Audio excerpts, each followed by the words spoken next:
অর্থ বিভাগের দেখান, অর্থ বিভাগের শত শত আয়াত, অর্ডিন্যান্স অর্থ মন্ত্রণালয়ের, রোড মন্ত্রণালয়ের, তারপরে সংস্থাপন মন্ত্রণালয়ের, প্রবাসী কল্যাণ মন্ত্রণালয়ের, এরপরে আরেক মন্ত্রণালয়ের আয়াত দেখান কৃষি বিষয়ক, আনতুম তাজরাউনাহু আম নাহনু জারিউন, তোমরা কি ফসল উৎপাদন করো নাকি আমি আল্লাহ করি।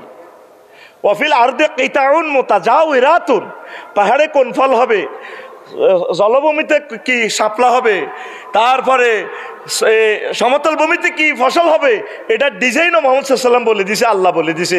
আল্লাহু আকবার। এরপরে বরবটি কিভাবে হবে, তারপরে সিমিক কাজ কিভাবে হবে, উরুশাতুন ওয়া গায়রু উরুশাতিন, এই ডিজাইনগুলো মহাগ্রন্থ আল কোরআন দিয়েছে। মুসলমান, তোমাকে ক্রিটিসাইজের জন্য বলি না, তুমি এই মহাগ্রন্থ আল কোরআনটা খুলে দেখো।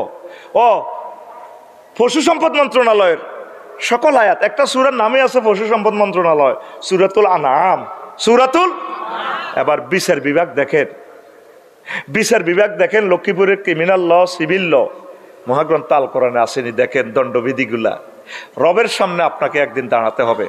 তো রমজানে যেভাবে ভয় করেন, এইভাবে প্রত্যেকটা আয়াতকে নিজের জীবনে যদি প্রতিফলিত করতে পারেন, ভয় আসে, মনে করবেন যে রমজান আপনার জন্য সার্থক হয়েছে। আল্লাহর অশেষ রহমতে আপনি আশা করা যায় আপনি বিজয়ী হবেন পরকালে।